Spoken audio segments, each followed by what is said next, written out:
जैसे जैसे चुनाव आगे बढ़ता जा रहा है वैसे वैसे प्रत्याशियों के दिलों की धड़कन भी बढ़ती जा रही है और दिन रात एक कर अब प्रत्याशी चुनावी प्रचार में जुटे हैं। लेकिन जनता क्या चाहती है ये तो आने वाली 8 तारीख को ही पता लग पाएगा। तो उसी कड़ी में हम भी सभी विधानसभा सीटों का विश्लेषण कर रहे हैं कि किस सीट पर कौन सा प्रत्याशी बाजी मारता हुआ नजर आ रहा है। तो वहीं आज बात करेंगे पलवल जिला की 3 विधानसभा सीटों की, जहां पर पिछली बार भाजपा पार्टी तीनों सीटों पर कमल खिलाने में कामयाब हुई थी। लेकिन इस बार मुकाबला बड़ा रोचक है क्योंकि यहां पर भारतीय जनता पार्टी ने तीनों ही विधायकों के टिकट काटकर अब नए चेहरों पर दांव खेला है। तो यहां पर मुकाबला बड़ा रोचक हो गया है।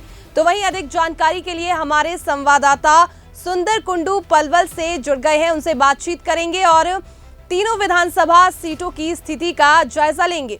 तो वहीं अधिक जानकारी के लिए पलवल से हमारे संवाददाता सुंदर कुंडू हमारे साथ जुड़ गए हैं। सुंदर जी, आपसे जानना चाहूंगी पलवल जिला की तीनों सीटों पर इस वक्त क्या कुछ समीकरण बन रहे हैं और क्या कुछ दौड़ भाग जो है वो प्रत्याशियों की ओर से की जा रही है? जी मैम, आपको बता दूं कि अब ज्यादा समय रहा नहीं है, लगभग और कुछ मान सकते हैं।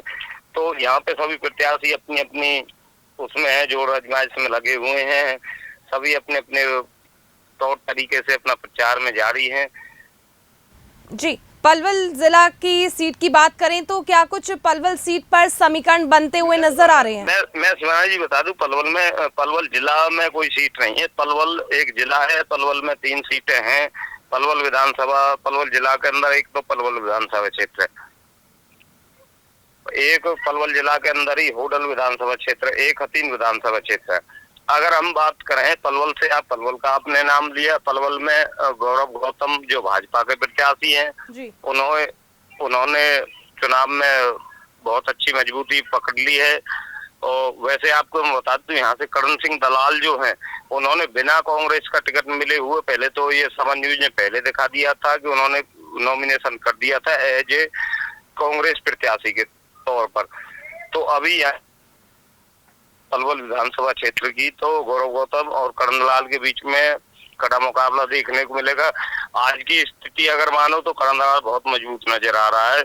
इसकी वजह यह है शिवानी जी, मैं आपको बताऊं कि करण दलाल बहुत लंबे समय से राजनीति में है, अनुभव उनका बड़ा है। और गौरव गौतम जो है वो नए हैं, युवा हैं। और दूसरा इनके लिए एक जो वो है फैक्टर जो सबसे बड़ा है, जो सिटिंग विधायक की जो टिकट बीजेपी ने काटी है, वो कहीं ना कहीं नुकसान कर सकता है। और करण दलाल के लिए नुकसान ये हो सकता है कि जो करण दलाल हैं, लंबे समय से राजनीति करते रहे, 35 साल इन्होंने राजनीति की है, इसी सीट से विधायक रहे, 5 बार के विधायक, 8वीं बार चुनाव लड़ रहे हैं। तो कहीं ना कहीं करण दलाल के लिए नुकसान ही हो सकता है कि लोग इतने लंबे समय एक व्यक्ति के साथ नहीं रह सकते। लेकिन इस पलवल विधानसभा की अगर हम बात करेंगे शिवानी जी, तो मैं आपको बता दूं कि करण दलाल अभी फिलहाल तो मजबूत हैं, क्योंकि जो पुराने लोग हैं, जो हम देखते हैं, जो बीजेपी के साथ भी रहते हैं और रहते हैं, यहाँ वैसे कोई फैक्टर अन्य दलों का है नहीं जी। जो कहीं भी रहते हैं, जो बीजेपी में थे, दीपक मंगला विधायक थे, तो वो सब लोग करण दलाल के साथ नजर आते हैं। तो कहीं ना कहीं अभी तो शिवानी जी ये कहा जा सकता है पलवल विधानसभा सीट पर तो करण दलाल मजबूत हैं। जी, अगली सीट की बात करेंगे हथीन की, तो क्या कुछ स्थिति वहां पर नजर आ रही है? मैम, हथीन के बारे में आपको एक बात बताऊं कि टिकटों का वितरण ना भाजपा का, जैसे हम जनता में रोज रहते हैं, तो भाजपा के जो नेता है वो भी टिकटों का वितरण को गलत बताते हैं, कांग्रेस वाले भी गलत बताते हैं। तो कहीं ना कहीं ये त्रिकोणीय मुकाबला यहाँ होने वाला है 3 विधानसभा सीट पे।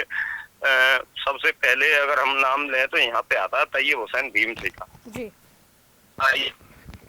जो ये हैं संयुक्त प्रत्याशी हैं गठबंधन के, तो इनका नाम पहले आता है। कांग्रेस से जो प्रत्याशी हैं वो इसराइल चौधरी हैं।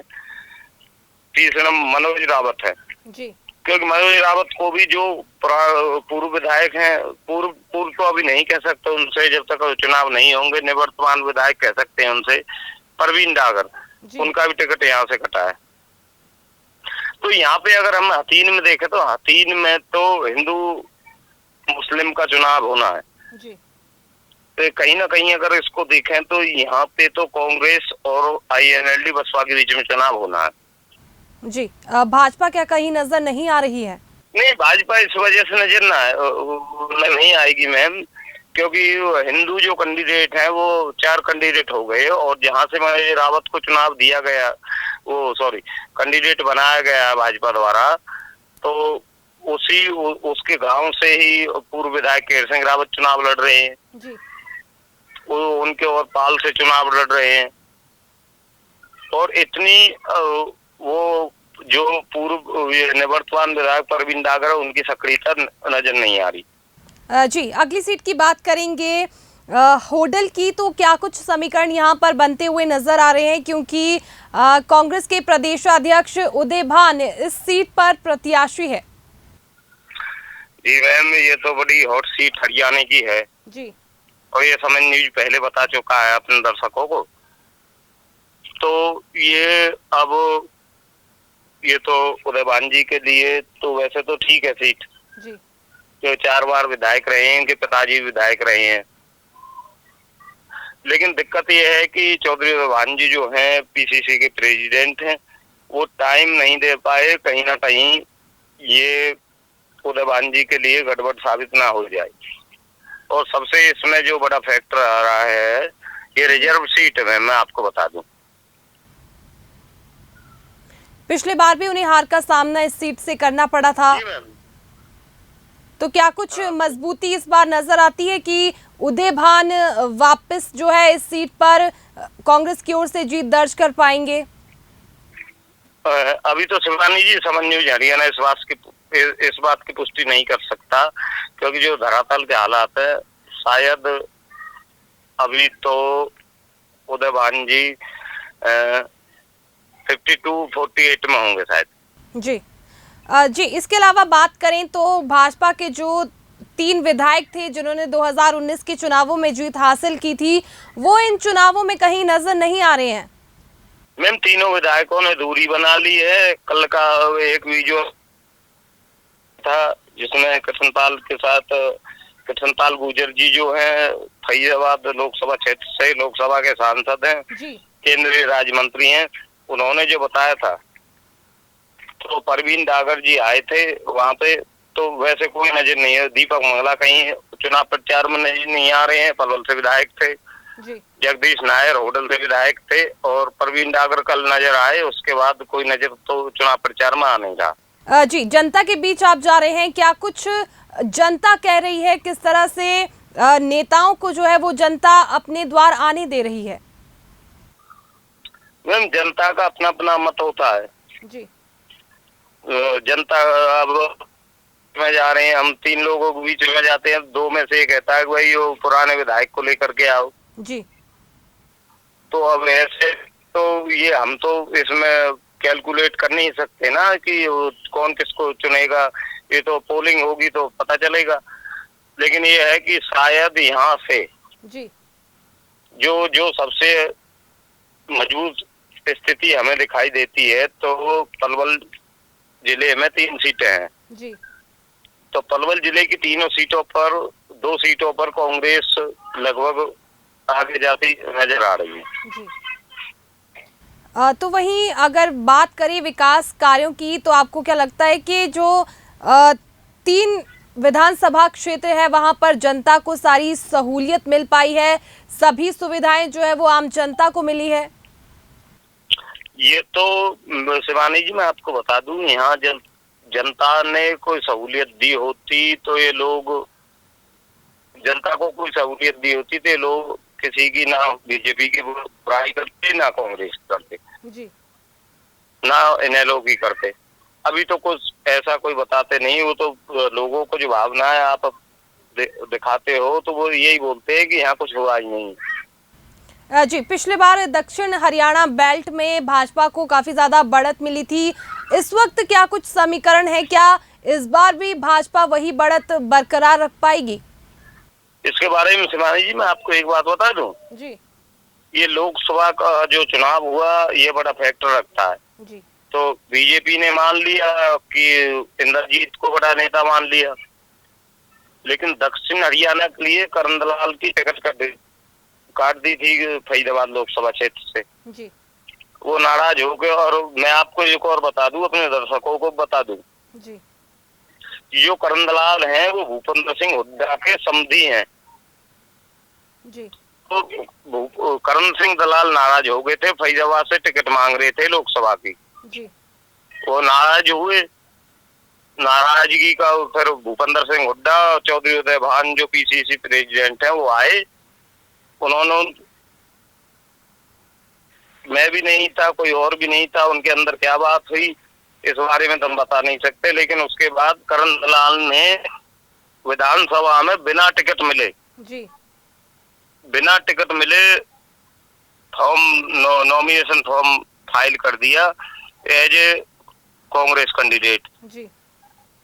तो इसके बारे में ये तो है, राविंदरजीत अपना दम रखते हैं, कृष्णपाल गुर्जर अपना दम रखते हैं, करण दलाल अपना दम रखते हैं। जी, राव इंद्रजीत सिंह तो मुख्यमंत्री पद के लिए भी अपनी दावेदारी करते हुए नजर आए थे। मैं आपको एक बात बता दूं शिवानी जी कि 1999 में जी करण सिंह दलाल जो है लगभग 1 डजन वो पद रखते थे बंसीलाल सरकार में। जी। तो उन्होंने पद छोड़ा था, कहीं ना कहीं हुई वो उनकी बगावत शुरू हुई, दुश्मनी में बदल गई वो।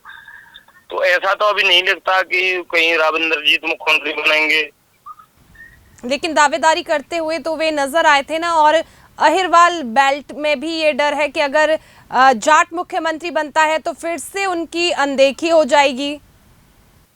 नहीं, जाट मुख्यमंत्री का तो एक ये तो देखा, ये तो पार्टियों को देखना होगा, इसमें तो समन्वय तो कुछ कह नहीं सकता जी। लेकिन इसमें सबसे पहले जो चेहरा आता है कहीं 2005 न हो जाए जी। क्योंकि भजनलाल जी सीएम हुआ था, भजनलाल जी के नेतृत्व में चुनाव लड़ा था कांग्रेस ने, अब हुड्डा जी के नेतृत्व में लड़ा जा रहा है। तो ऐसा ना हो जाए कभी हुड्डा जी की फारिग हो जाए, कोई और नया मुख्यमंत्री आ जाए, शैलजा जी आ जाए, रणदीप आ जाए, करण दलाल आ जाए। जी जी, बहुत बहुत शुक्रिया हमारे साथ जुड़ने के लिए। तो वहीं हमने अपने संवाददाता सुंदर कुंडू से जाना कि क्या कुछ स्थिति इस वक्त पलवल जिला की तीनों सीट पलवल, होडल और हथीन में है, जहां पर मुकाबला बड़ा कड़ा माना जा रहा है। किसी एक पार्टी को पूर्ण बहुमत मिलता हुआ यहां पर नजर नहीं आ रहा है। कांटे की टक्कर प्रत्याशियों के बीच है और देखना बड़ा दिलचस्प होगा कि अब क्या भाजपा 2019 के विधानसभा चुनावों की जीत को इन सीटों पर दोहरा पाती है या फिर इस बार नए राजनीतिक समीकरण बनते हुए इस सीटों पर नजर आएंगे।